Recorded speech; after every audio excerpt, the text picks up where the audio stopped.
Hello po, review po ulit tayo para sa nalalapit na exam. Ang tanong po, damol 읽고 중심 생각을 걸으십시오. Okay, 1번, 저는 내년에 대학교를 졸업합니다. So ako, next year sa university ay gagraduate. 졸업을 하면, kapag ako ay nakagraduate or kapag ako ay nakatapos, 회사에서 is a company. 일하려고 합니다. So I am intend to work in a company if I graduate. And then yung next, 그래서. So 요즘 is these days 전 good 회사를 찾고 있습니다. So kaya these days ako ay nag-search or I am looking for a good company. 찾고 있습니다 is searching or looking or findings. So, ulitin natin. So, next year, ako ay graduate sa university. 졸업을 하면, if I graduate, 회사에서 일하려고 합니다. I am going to work in a company. 그래서, so, these days, I am searching for a good company. So, 저는 학교에서 일하고 싶습니다. So, I want to work at school. 저는 전 대학교를 찾고 싶습니다. I want to search or I want to find a good university.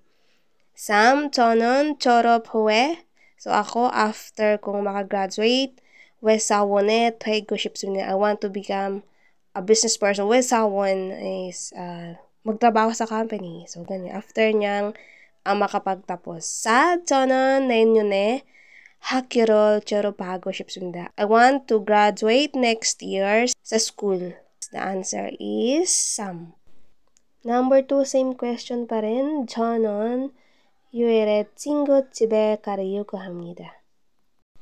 So I'm going to my friend's house on holiday. Holiday is 휴일. 친구와 같이 드라마를 보려고 합니다. Intend to watch a drama together with a friend. Ako ay manunood ng drama kasama yung aking friend. 이야기도 많이 할 겁니다. marami din akong ikikwento. So, yung 1번, 저는 집에서 드라마를 보고 싶습니다. So, gusto kong manood ng drama sa bahay. 2. 저는 친구에게 이야기를 하러 갈 겁니다. So, siya daw ay makikipag-usap sa kanyang friend. 3. 저는 친구와 드라마 이야기를 할 겁니다. So, ang pinapag-usapan naman ng kanyang friend is about daw doon sa drama. So, I'm going to talk a drama sa kanyang friend. Or ang pag-uusapan nila ng kanyang friend ay patungkol doon sa drama story.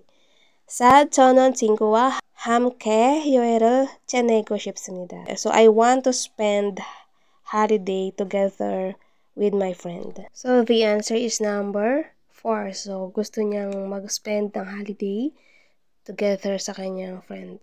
3번, dito naman, basahin daw natin yung sumusunod at piliin yung hindi tama. So, not correct. Again, 맞지 않는. Yung guidance, yung pangmulkhanan, guide sa Dal Museum. So, para siyang information about noon sa Dal Museum. So, yung day niya is from Tuesday to Sunday. 월요일부터 일요일까지. So, yung time niya, 시간 9시부터 7시까지. 입장료 is yung payment or yung babayaran mo, yung price. 5,000원. And then, yung 7시 이하 어린이께 작은 인형을 드립니다. So, nagbibigay daw sila ng doll para sa mga maliliit na bata na below 7 years old. So, yung iha is below 7 years old, yung is age. So, sa mga bata, 어린이께 작은, maliliit. 인형을 드립니다 is yung honorific form ng to give na 주다. So, yung 5,000원입니다. So, yung mali yung hanapin natin. 5,000원입니다. So, yan yung po yung payment 냅니다. Neda to pay. So, ang babayaran daw is 5,000 won. So, tama. Yung number 2, 월요일 문을엽니다. So, open daw siya kapag Monday. So, The not correct dito is number 2 kasi open siya from Tuesday. So, hindi kasama yung Monday dyan.